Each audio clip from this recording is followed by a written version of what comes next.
Ira. So how long have you guys known each other? Jennifer and I think maybe, Lisa, it was probably when we met at it was a New York Spaces event, I think. No, Jennifer wasn't at. I think we met, I think I introduced you at a Kips Bay something. Was it? Oh, no, you know what it was? Lefroy, was it Lefroy Brooks? Oh, yes. it That was. event I had at Lefroy Brooks. Yes. Right, That was pre-COVID. that Yes. was right before COVID. Yes, November Yes, something, the fall. because I did Kips Bay. 2019 was the last Kips Bay. That's show. when we met. Exactly. Yeah. Reunited. Yes, we did. Definitely. Is that your apartment, Jennifer? Yes, it is. Oh, nice. Pretty. Glimpse of it. It's Not a for long. work in progress. Oh. Are you going to be listing it? I No, always, no, no. I always, Oh, I Well, thought there's that. I always love to flip. It took, this one was tough with COVID. They shut me down for 6 months. Wow, really? Oh, yeah, there you go. Do that again. Can we do that where you hand it and I? Yeah, there we go. Yeah, exactly. John, where's yours? It's on the Where's my shelf. apartment? It's on- Right, exactly, the bear shelf. That's the only thing that's on the shelf. Or his business cards, lying flat. I need help. Sergio, I told him we need to come and accessorize his office. Oh, yeah, definitely. You can use a few things on those bookshelves, looking too bare. Very bare indeed. And we He need just to, you moved guys all need- of his old deals off and they're ready for new deals. and you need to get Lisa an apartment in the city. Yes, Indeed. Roberto's we'll got be, one. we'll be neighbors. 11 West 69th Street. I do. I have it's a great apartment. Really? Is that We might listed have- yet? Might not be around for very long, John. No? No, Are That's you a good. bid in already? you cut out. Okay, so why don't we get started? Welcome to the 51st episode of Boroughs and Burbs. I'm very pleased to introduce you to Jennifer Cohler Mason of Jennifer Cohler Mason Design and Sergio Mercado of Sergio Mercado Design. And very pleased to meet you as you're coming off of a major success, Design on a Dime, right, Lisa? Yes. And that's Design on a Dime why- was major this year after not having it for 2 years. Sergio, do you want to start by sharing that you were on Channel 4 and so was your beautiful vignette, right, Jennifer? Yes, thanks to you, Lisa. Sergio, you talk about yours first. Yeah, no, well, that all happened by way of a neighbor, Kimberly Richardson. She's literally, we literally are neighbors. We live right next door to one another. And, I was on the street with her, telling her the fact that I was getting involved on Design on a Dime. And I had never done it before, and I was really excited. And, she was very enthusiastic about it. She said, "Oh my God, I've featured it before. If you're doing it, then we'll do a segment. We'll do a segment on Design on a Dime. We haven't done it in a while." And that's how that whole thing happened on the news with that great segment. And everyone's vignettes were just so beautiful, and it was such a great event. It really was. The turnout was overwhelming. So much positive energy in the room, during setup and on opening night. It really just felt like everyone that participated knew each other. It was such a friendly atmosphere. Didn't you get that, Jennifer? It was like everyone was just in such great spirits and such a great mood. And then on opening night, the enthusiasm was shared by everyone who was attending it. It was really the first event that I had attended that felt as close to a pre-COVID event since COVID. And it was my. the design community really rallied together. And I think as we don't have many opportunities to give back in a charitable way in this industry, there are several events throughout the year, a handful of them that are very meaningful, especially to those of us that live in New York. So the money is raised for Housing Works, raises money for AIDS research, homelessness, which is, since COVID has been rampant. It's a terrible, terrible problem right now in New York, and certainly across the country. But it's not a competitive, it's competitive a little bit like, oh, what does your vignette look like? What does yours look like? Mhm. But it's like a very good group and everybody's rallying. Oh, do you need something? I'll give you something from my booth. We're all sharing and opening up and helping each other, and one end cause, and it's great. That's a wonderful event. And for, as a designer, when you do a show house, you have to take it all down. With Design on a Dime, we just say goodbye and, everything gets sold and off to a new home. So that's a really nice, nice part of the end. So what I'm mostly interested in is, and it's every week, is what is the current mood? And so I've gotten a few clues already. I'm hearing about New Yorkers coming together after 2 years, right? And this attitude among the design community of collaboration. That's part of the mood. And then I guess the other mood is, do you really feel like we're coming out of COVID in New York City with a great sense of optimism? Or should I be looking at the Forbes headline today, something big is happening in the housing market, and starting to say, and starting to look, and I'll just add it, something big is happening in the housing market, and they say data trickles in for April, and it's becoming clear that the housing market is slowing and rates are rising and people are getting nervous, and you see big scary words here like downward pressure on the housing market. So I'm really kind of interested in the mood of the designers. Do either one of you want to tackle that first? Because what I heard was an optimism.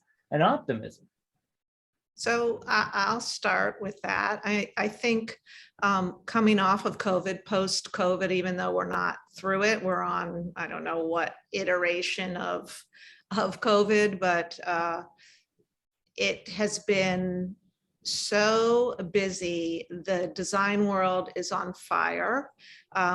To that end, as a negative, there's no inventory to get. Things that I have ordered, some case goods over a year and a couple of months ago, I still can't get for clients. So we've had to walk away from pieces. We've turned a lot to vintage and shopping a lot of vintage pieces because it is instant gratification and a great look anyway. What's case goods mean? So case goods are cabinets, right? Bedside tables. It's a credenza buffet. Dining tables are taking, things that used to take, Sergio, right? Like 12 weeks, generally 12 to 14 weeks for furniture. They're now taking, I would say, up to 24 weeks. And I had somebody quote me 35 weeks for a light fixture actually recently. So it's almost a year when all is said and done. And I don't think people want that. They don't. Is that a reason that people need a designer, a good designer, more than ever? Because no longer do I have 50 light fixtures and 50 tables, and I can just choose any one of them. But now I actually I need somebody to help me navigate because what's actually available, because there's so few choices once you consider the strain on supply chain. Yes. Sergio, do you want to take Yeah, that? to a certain extent, yes. To Jennifer's point, there are alternatives for vintage pieces, things that are more readily available. And we do have kind of access to a lot of those sources, really internationally. But there are certain aspects of things that are supply chain issues that are uncontrolled, that we have no control over. Like, for example, we couldn't order Miele dishwashers. Miele wasn't taking orders for dishwashers for 2022, period. They weren't accepting any orders. And for a brand that is known for being the best, dishwasher on the market, it's a really hard thing to have to then replace. And so then you're going to other vendors like Bosch and Decor and, myriad of other vendors that are out there for those types of things. But there's still those issues with, major appliances. So Sub-Zero is a year. Yeah. Sub-Zero. So it goes beyond, to Jennifer's point. I was in a showroom the other day and I was quoted 8 months for a carpet. But the real issues fall within the aspects of design that are pivotal in completing the project. Like, I think that a client can live without, they can move in without certain pieces of furniture. But when it comes to major appliances, that's just not possible. So, there are those things that are still in high demand that haven't really relented. Right. And can I ask you something from a standpoint of your clients? I would imagine that a lot of these circumstances are for new homes, something that someone has bought, they're renovating it or whatever. Are you having, because of the issues, a lot of these supply chain issues, are you having some clients, are you seeing where some are actually pivoting and saying, I'm not going to buy that, but I want to fix what I've got? Because I've got the appliances. I just need to make this different. I need to carve out a new space for an office. Are you seeing more of that at all? Yes. There are clients that are specifically hiring us for just, smaller scope, work where they want to renovate, they want to convert a bedroom into an office because, their kids have gone off to school. So they're repurposing a room. But I was specifically more referring to, remodeling projects. But when it comes to smaller projects such as that, then yes. But then you fall back into it when someone had already had in mind to remodel their kitchen, because during COVID, everyone had spent so much time in their homes and they were looking around thinking, oh God, I can't wait I really need to renovate this kitchen. I really need to create a home office space in this apartment. So those are the things that are we're finding it hard to still get our hands on and specify for clients for projects. So, it really is, it's still a strong market, in my opinion. And obviously there are regions that are different than, say, New York. There's Miami, there's, other cities in South Florida that I think that, maybe to a certain extent, there's a bit of a bubble, but I feel like the New York market, I just feel like it's just always been so strong. New York, Connecticut, the Hamptons, I just feel that it's Miami like just crazy? When you said a bit of a bubble, what is that? And you said Miami. I mean, I just talked to my brother-in-law who came back from Florida last week, and he said he wasn't so kind. He didn't just say like a bit of a bubble. He was like, they're nuts down there. I was being kind. I was being gentle. But the bidding wars in Palm Beach alone, if you can even find a property, are insane. I have a client who just bought a condo, and she said she lost something else in a bidding war, and she said, I'm not even going to risk it. Her broker advised her to go over and above the ask, and she did, and she got the apartment.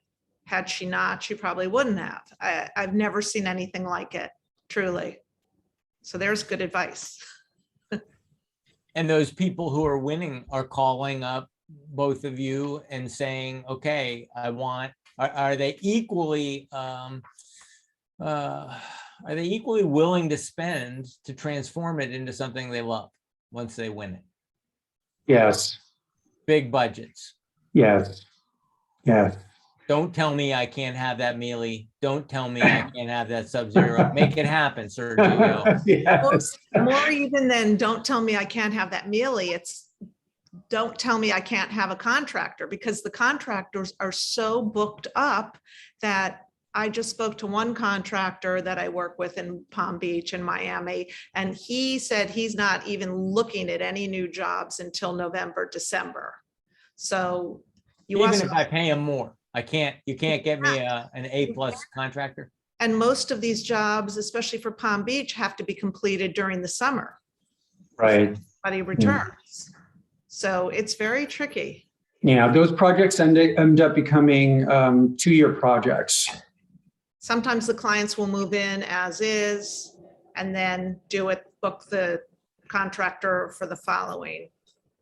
Right. What percentage of these projects are secondary homes, second homes? In my case, they're second homes. All of them. Mine as well, all of them.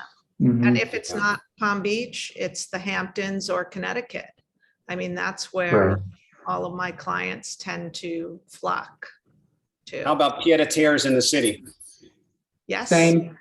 Pied-à-terres in the city as well. So I have a client whose main residence is in the Oyster Bay area, and they have a pied-à-terre on the Upper East Side, and do the reverse. Yeah. That. So yeah, we have a few of those. So the inventory is not quite so tight in Manhattan. I mean, it's, after a lull, it's been recovering, but it's not frantic, right? There's not bidding wars, breaking up as the rule. It's still the exception. Am I right, Roberto? And so It's progressing. There's Yes. still, for a special property, look, there's a lot of inventory, but the inventory for really good properties is always lean. And those always get multiple interests, and therefore there's bidding wars. That's right. So do you, Sergio and Jennifer, are you finding people are coming back to New York as a value proposition? Ooh, now's a good time for me to upgrade apartments. Now's a good time for me to buy that pied-à-terre. Are they seeing a value proposition in New York? They missed, honestly, that opportunity was in the height of COVID. Yeah. When there was a buy, when people should have been buying it, because the prices have, they've crept back up there. And At the same time, apartments that do need renovation, according to Urban Digs, apartments that do need renovation are selling at about a 25% discount to anything that's renovated. oh, interesting. In co-ops and condos, or just co-ops? That was a general survey of the entire inventory. So I think they would have probably had difficulty breaking that down.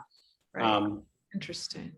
So- And the rental market is on fire. I mean, rents, I don't understand it, but the rents, and they're like escalating, like I've never seen, like 20%, right?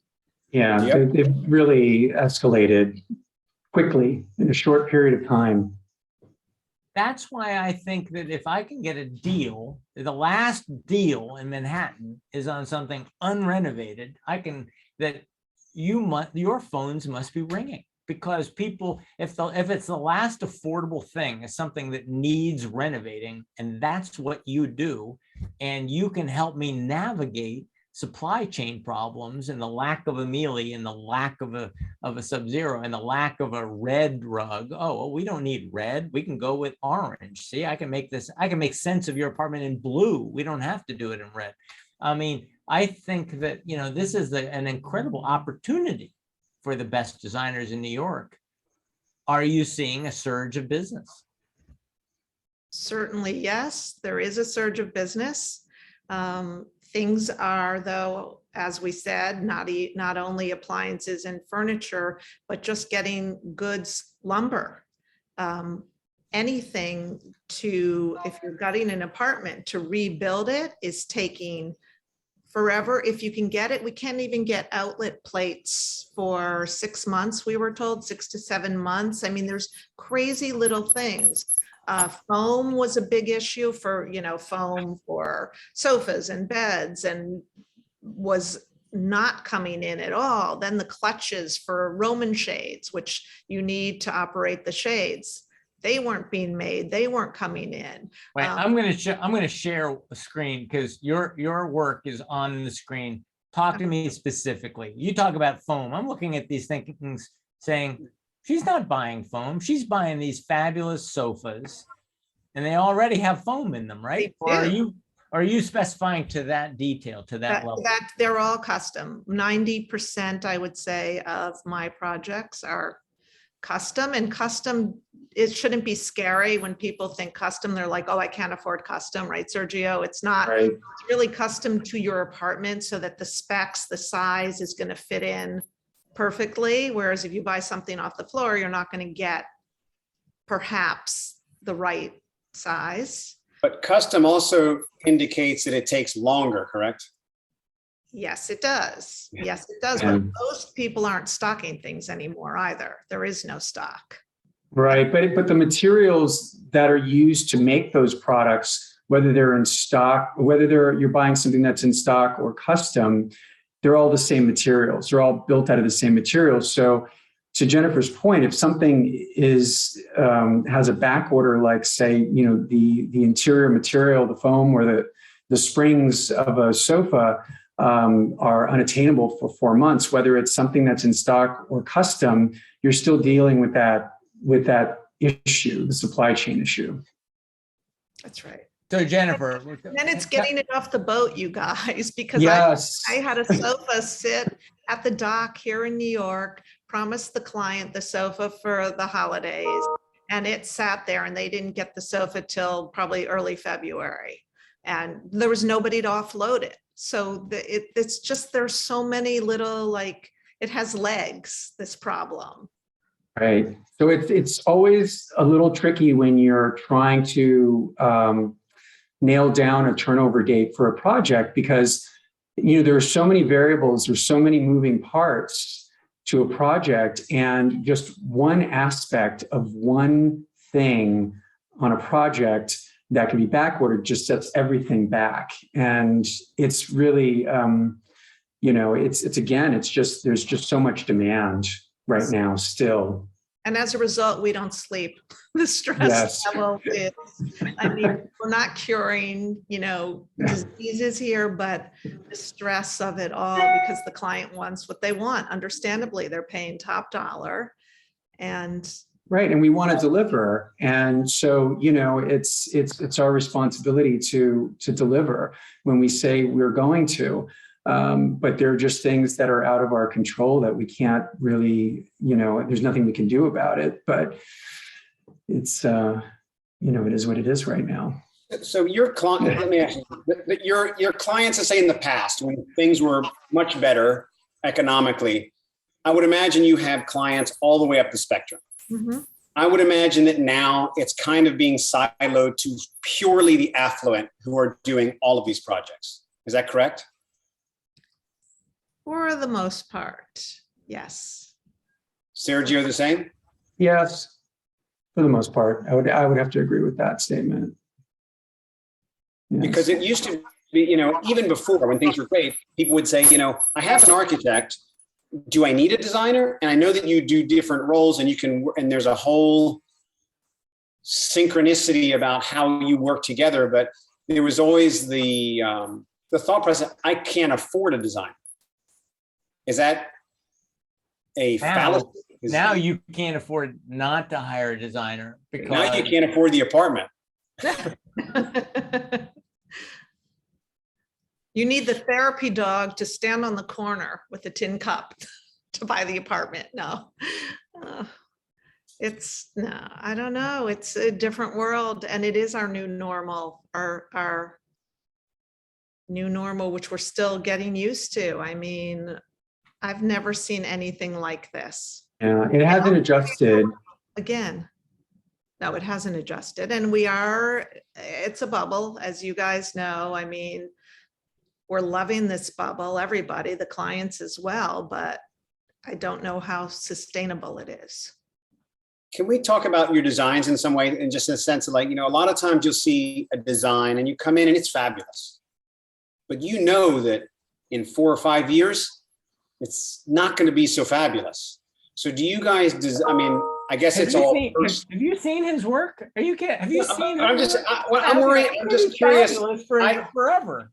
Hang on, John. I'm thinking about resale. Like when I sell somebody something, I always think to myself, can I get them out of here?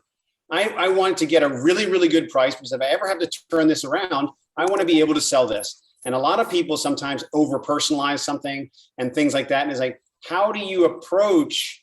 And I'm sure you have some clients that say, you know, look, I need this for 4 or 5 years and I'm selling it and I don't even care. And they're so affluent, they don't care. But most people do want to design with some level of timelessness, right? How do you manage that when, you know, even some clients, you know, they want a floral print that might be in now, but tomorrow it's just horrific.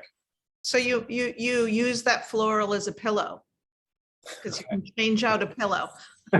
No, seriously. And you have your, you know, you ground the apartment with your basic, you know, base colors, those kind of colors that aren't trendy. I mean, I am not a trendy designer. I don't follow trends per se.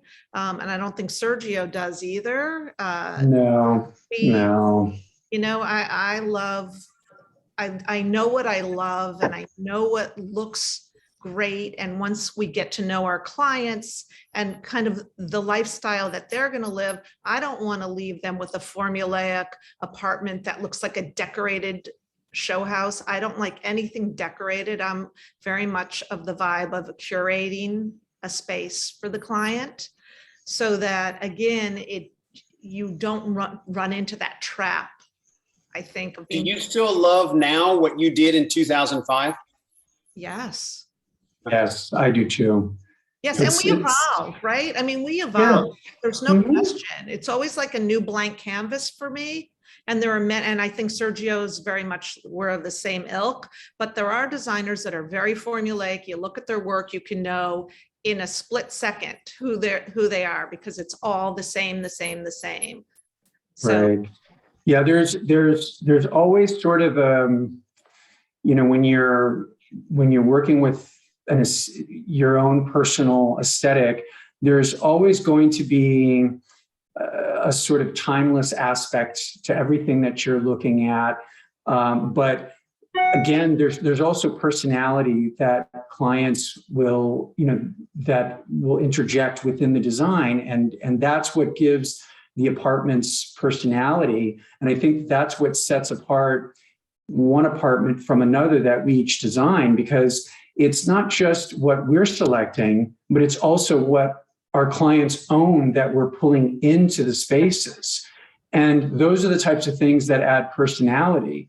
And so I think that, you know, we both kind of feel the same way when it comes to design.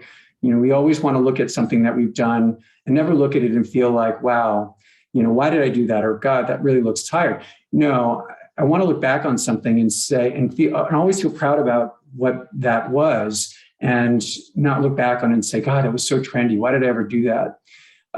You know, I have someone that reached out to me that actually saw there was an image of a loft that that came up, John, and they saw that loft. I think it was like 7 years ago when it had been listed, 6 or 7 years ago. And yeah, it was the Lispenard loft, the third one, the one on that one. Yeah. I'm meeting with this client tomorrow. She fell in love with the loft and she remembered it. And she just purchased the loft. And this was something that really spoke to her. And so it's something that, you know, if you look at this, can you identify when it was completed? Does it look to you like this was done, you know, 5 years ago, 10 years ago, just recently, a year ago? It's just something that, you know, we feel strongly in terms of our aesthetic, that we always want to deliver something that, you know, if a client were to turn around and want to sell it, they can, or if they want to wait and hold on to it and turn around and sell it in 5-10 years, they don't have to redo it in order to sell it. I look at this and I think, I can't afford this guy. This looks very expensive. Is part of your job to make it look fabulous for a budget? Or is this one of those no budget, you know? That was a budget project. Okay, wow. That was a budget project. Mm-hmm. John, I say, I don't care what anybody will tell you, everybody has a number. Yes. It's relative. You know, their numbers are different, but everybody has a number. And It's important. So And it's mixing high and low and doing it the right way where you can't tell. So when people they do have numbers, a lot of people's numbers are tightening. So what are the first things to go? The pillows, they go, or like, what's the uncompromisable? Like, where do you start to shave? Where do you say the integrity of what you're going to do lies here? These are the things we can start to take away, but this you cannot compromise. Tier that for me a little. Well, so the most expensive pieces that go into the apartment that eat up the budget quickly are window treatments and floor coverings, carpet, because depending on the size of the apartment, but that's where a big chunk of your budget ends up going, right, Sergio? And then from there, based on your rooms, you pick. If you have kids' rooms, obviously that's going to be low on the totem pole of pricing, because their rooms are going to want to evolve as they age. Clients are still spending money on art. I will tell you that. And what? Sorry, you cut out. Art. Clients are still spending on art. And I guess, as an investment, if they're buying the right art that will hold its value. I think you advise on that?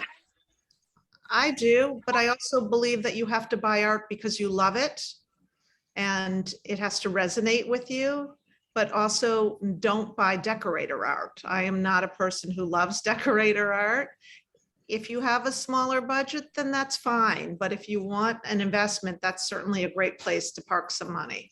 How about those two people that were dancing on the wall that we saw earlier? That's very cool. Like, how did that happen? So those are Longo, and those are actually drawings. He photographed this series. It's called Men in Cities.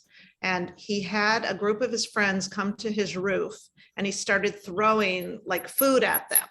And so it looks like they're dancing, but in fact, they're dodging, an orange or whatever, a cheese and cracker. And so he got these amazing shots from it. And there's a whole series, and he's one of my favorites. But so he shot them and then drew them out, and they are spectacular. Did you introduce the client to those? So this is a show house, full disclosure, but I did introduce another client to those, and they have them. Actually, a couple of my clients have Men in Cities series. It's great. And a great conversation piece too. They make people smile. Really interesting ceiling. Is that a sponge painted ceiling? It is a hand painted ceiling from Holland and Sherry. I believe in the fifth wall, which is the ceiling.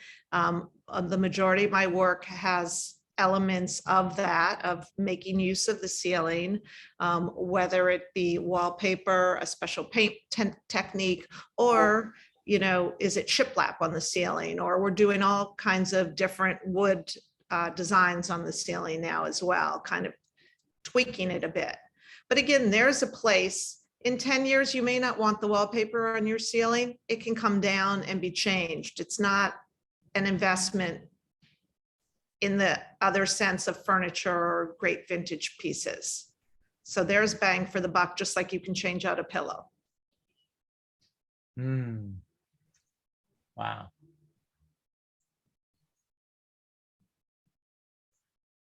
You said that a lot of the money goes into the window treatments. I'm not seeing a lot of window treatments these days. It looks like that just came out of the budget, John. Came out of the budget. Yeah, I find that, for There clients, are treatments. a lot of window treatments are, a lot of window treatments are integrated these days. Yes. A lot of things are. So Sergio, going back and looking at your designs that were at least the one loft, for example, let's just say, a wonderful woman comes to you. She's on Fifth Avenue. She likes old floral everything. And she says, I know this isn't what you do, but I love you and you need to help me out. I don't see any of that in your work. Can you work with her? Would you be like, I'm not your guy? And I'm not getting rid of my stuff, right? Yeah, I love my stuff.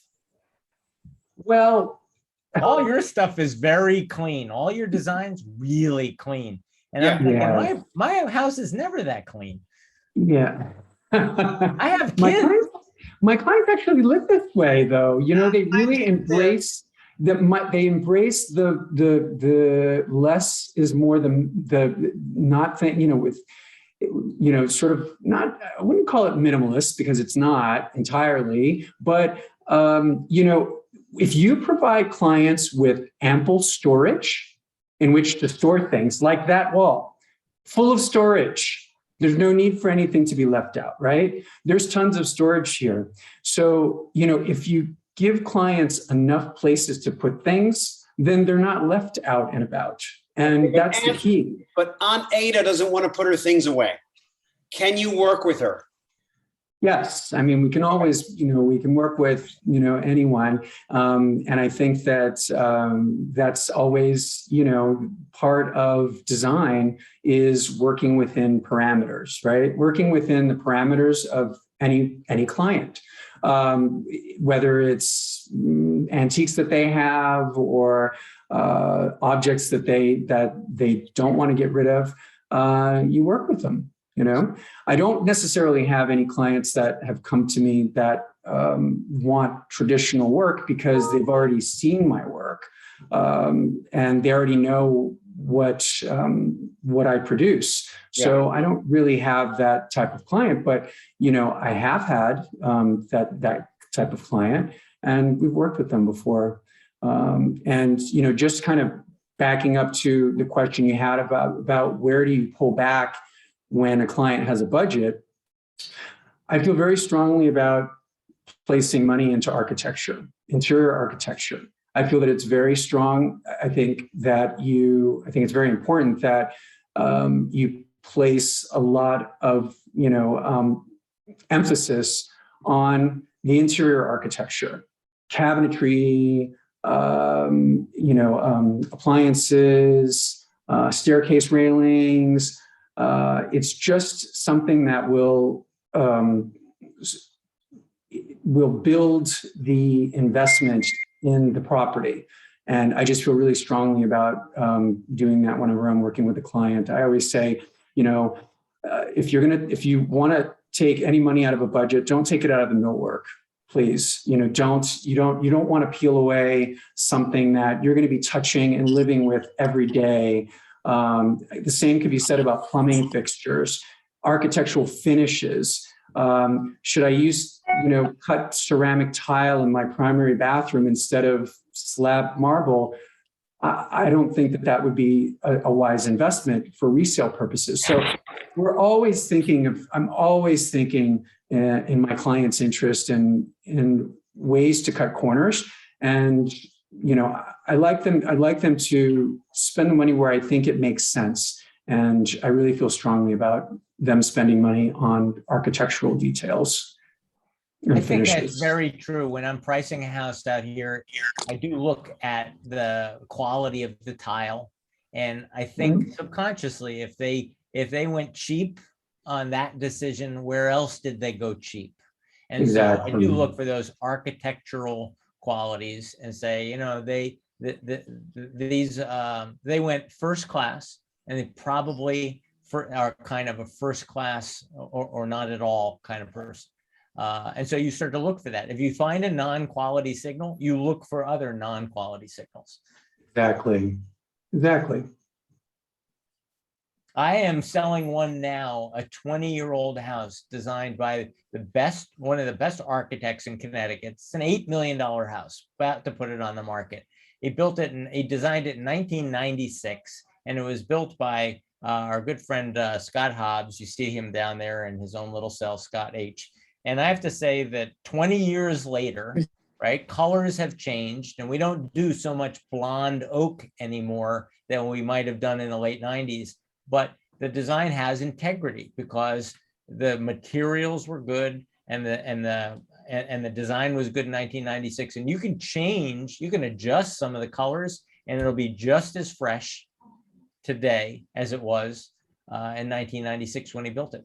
So I hear what you're saying about architectural elements. Right. It's a Nantucket style cedar shingle and stone. That never goes out of style, right? When does stone go out of style and cedar go out of style? And so you can change the oak floors and make them less yellow, and then probably build upon that. You would probably not. Well, maybe you would paint it all out, or maybe you would just decolor it for today's palette, and then you start all over again.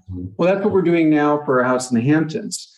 I showed my client a picture of the floors, what they looked like originally and what they look like now. And the floors are, they're original. And they're probably about, 80, 90 years old.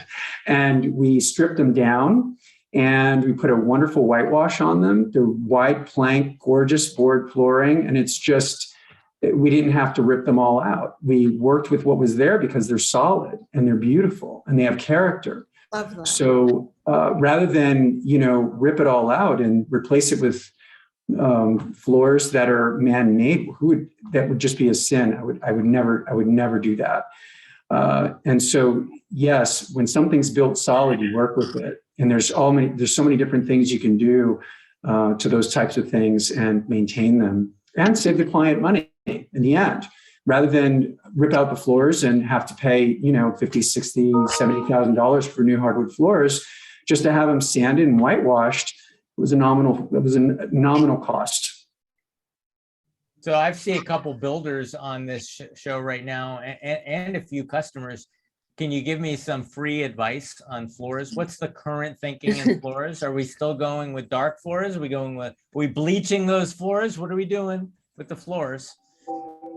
A lot of light floors still. We're doing what? A lot of light floors still, a lot of grays, a lot of white oak. Mm-hmm. And I think people like it. Dark is, I don't think I've done a dark floor in a while. Okay. Same here. We're going light. Okay. And what about color? How are we feeling about color? I've been hearing for years that color is back, but when I look at your work, Sergio and Jennifer, there's a preponderance of, there's a gray background and there's spots of color. So we're not seeing overly saturated designs. Am I getting that right? For the most part. And again, I think that goes back to us not being trendy and more classical in our color choices as the backdrop. And I do think that the majority of our clients still like those classical tones. And again, mix it up with either a crazy ceiling or a crazy fabric for a pillow or a chair, things that can be done that way, but not a lot of color on walls. All right, I found a dark Texture, floor. also a lot of painted textures on walls. I'm doing a lot of that and I'm loving it. It's a very cool technique. I'm seeing Sergio's dark floors and Dark walls. chocolate walls. Love it, Sergio. Tell me about this, Sergio. Well, that was for a client who really wanted, she really wanted a home that felt like she was completely, it's like she was in a womb. She wanted those dark colors. She requested those dark colors. And the floors actually, that's Astor Place. The floors were actually dark, and it was a new development property. And so we went in and we said, okay, well, we'll work with the floors. She wanted it dark. So we said, we'll just keep them. We'll work with them. And we kind of built up on it. So, we added some mirror in the entry to create reflection. We added some color at the end of the hallway, so you can see the mirror in the entry. And we created a surround out of metal, the steel door, and lacquered some of the walls. So there's a lot of reflection. But yeah, this particular client, she wanted a sexy vibe. So we said, okay, well, this is something that we can do too. And we did it in, you can see some of the design details that also occur on some of the other work I do, but the only difference are the finishes, really. But for the most part, the only thing that I find my clients requesting are lighter tones. This is one of the few projects where we were asked to do something darker.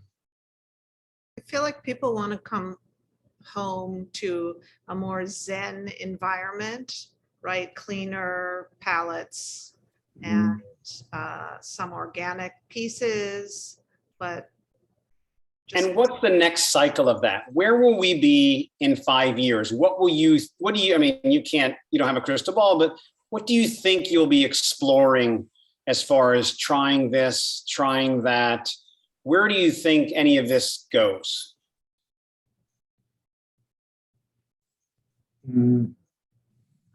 I don't think it's going to be so dissimilar in terms of color. I mean, certainly we follow, Benjamin Moore's Color of the Year and all of that. But I think that, if anything, maybe there will be pushing of the envelope in terms of maybe changing. I'm seeing a lot of interiors where the walls are not just straight walls. I'm seeing a lot of curves added, seeing a lot of slatted wood. There are certain aspects of the interior where people are trying to create shape within a rectilinear shape, right? So they're trying to create perspective by maybe rounding out some of the walls or adding architectural elements that maybe make a space feel less rigid. That's the only thing that I've been seeing lately that might be different than what we're used to seeing. Well, Jennifer's already started that with some texturing on the walls. You're right. You're saying? yes, a lot of textured walls, and they can be painted in different colors, and the textures they're very durable, more durable even than a wallpaper. They can be wiped, they can be done in a multitude of colors. And, it's not the old 80s strié at all. It's really like getting in there with like a comb or a brush and, taking it one direction, then another. I mean, we come up with these unbelievable patterns and they're just incredible. And it adds another dimension to the space. So I think that's a really good way to add newness into it. But I mean, I'm always be a designer who is going to curate a space. I'm probably going to stay, the palette is probably going to stay fairly neutral. Certain rooms are going to have, maybe you'll have a room that has a more sexy vibe with really dark walls, right? But for the most part, I'm not going to have an all navy blue apartment or. Do your clients, because most of these are second homes and things like that, what percentage would you say that what the second home is just a 180-degree, difference from what their primary residence is, like modern, and then their second home is a cottage which is amazing, but it's just like it's that different. Are the people like that?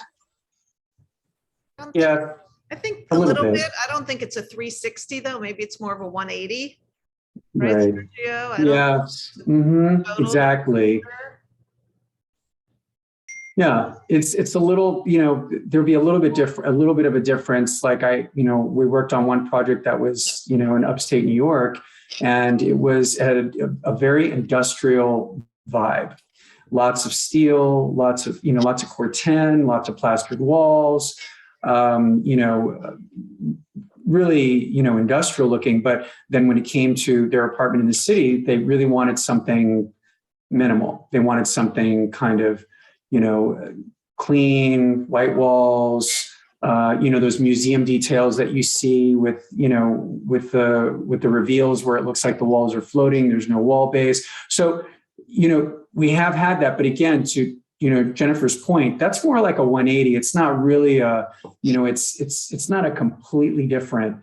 It's there's certain, obviously the details are different, but it's still not so, it's not like you're going from a traditional interior with the antiques and vintage pieces to a super minimal apartment in the city. It's not like that. So like if it's a Hamptons beach home, let's say, it's going to have definitely going to have a more relaxed vibe, and you're not going to freak out. You might be using more performance fabrics because people are going to be sitting around, maybe coming from the beach. They have a wet bathing suit, or, a lot of bringing the indoor outdoor, which I more than anything love. I love that California lifestyle of, just being able to open all your doors and then you have light, something that living, we live in the caves in New York with just these cavernous, right, buildings all around us. And so there's something to be said for doing as much of that as possible. And the clients love that. So it's a little more casual for the most part. Sometimes clients can be a little more formal, but I would say most of the second homes that I do are definitely a more casual home. You guys are doing a lot of traveling, huh? Starting to. Doing Yeah. a lot virtually too, a lot on Zoom. So I see in the work that you've got on your website, I see a bunch of people with fabulous art. I see some Warhols and some, Boteri. I see some great stuff. Yes. But talk to me for a moment about the rest of us working stiffs. How do we know? Because I look at that and I go, yeah, that's not me. I don't really have a Warhol around which you could build the room. But it occurs to me that I could be a candidate, even though I'm a regular working class kind of guy. I could be a candidate to hire a designer if I'm in a hurry, right? I don't want this process to take a year or two while I begin to source things myself. But I don't feel like I'm a wealthy person. So how do I know when it's time for me to hire a designer? It occurs to me if I'm time starved, or, if I have to get something done in a certain period of time, I'm going to need professional help, and I need to hire a collaborator like yourself. But I mean, where do projects start? Help me out. When is the right time in the process to hire a designer? And how do I know if I qualify to hire one of you to help me out to get my apartment or my house in shape? In the beginning, before you make a mistake, you have to do it less costly up front, because when we have to go in and do rescues where people have made mistakes, it ends up costing far more than having that blank slate and sitting with your designer and talking about your vision to the designer, and let the designer help guide you and translate what you want into what is the right look. And then if I ask you, you'll say, well, what is your budget? And I'm going to say, I don't know what my budget is. How much money do I need for this to look cool? What do you say? We give them a number based on, the rooms, and that's a formula from our past. We can go into the history of our past projects that are similar scope, similar in size, right, with the similar amount of furniture, and say, this is your range. It can range from. So I don't have to know what my budget is. You're going to help me figure out what that is. Most clients want us to tell them, even though we know they have a number. they want to hear. They right. want poker.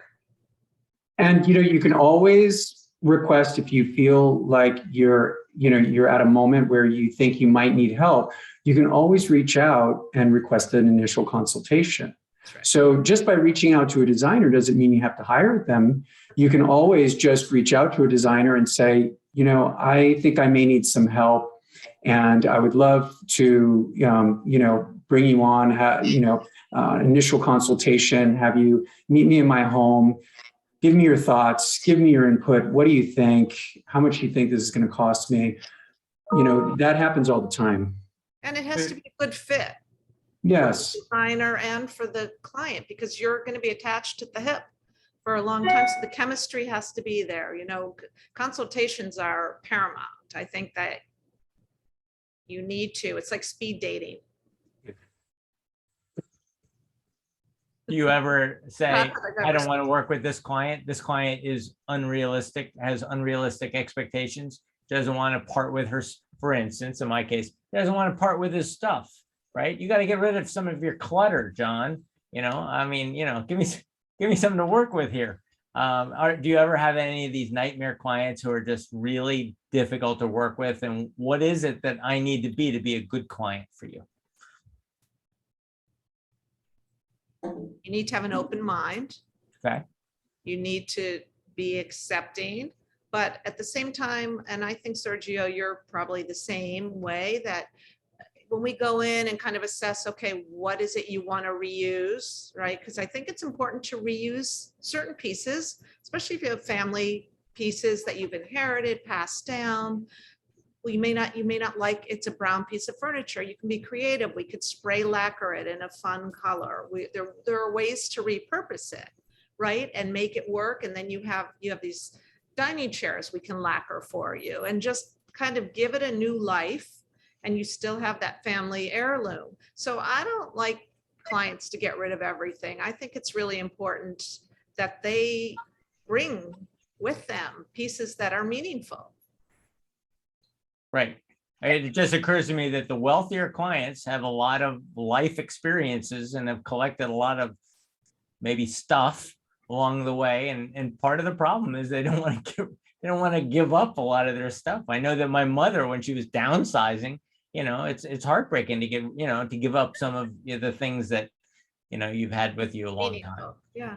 But then we have clients, the other side of that is that as clients get older, they want to edit, they want less stuff, they want less traditional pieces in their life, they want a cleaner, more modern palette. And when I say modern, I don't mean like, the Italian modern, but just a more contemporary look.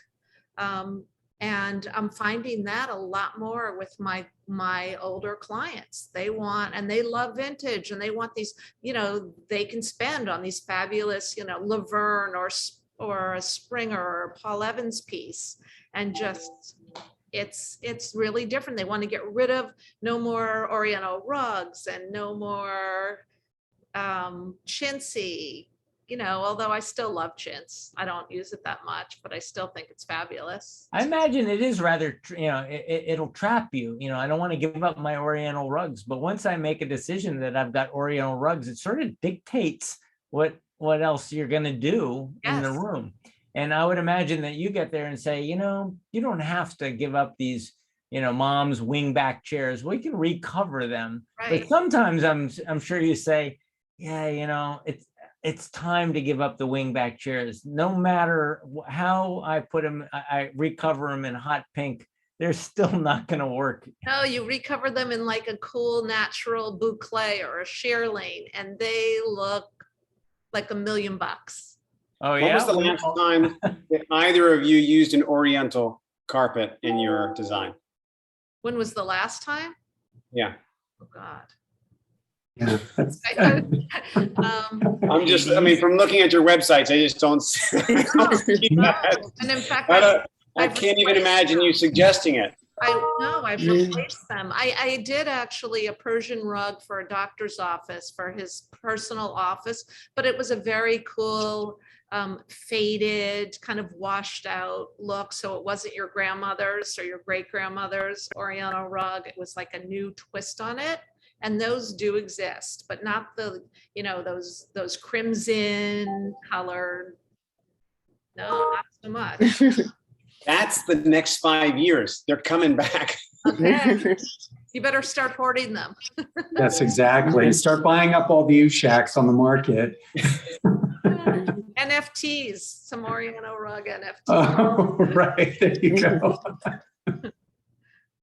So what are your predictions? We're almost out of time. I like to look forward at this point. I am excited by your enthusiasm and your optimism about the market. I'm not hearing that people are bummed out by supply chain problems and not being able to get their Mealy and their Sub-Zero and just the right fixture and just the right what do you call it, case goods, that, that you guys are collaborating, working with others, figuring it out, just a little bit more challenging. You did say a little bit more stressful, but you said that with a smile on your face. So where does this all go? I don't see us going back to a world of abundant choices. I don't see supply chain going away, problems going away in the next year or two. It's going to take a long time to work this out, and everything's going to be disrupted in the meantime. So what else do you see for designers looking for, and their clients looking forward for the next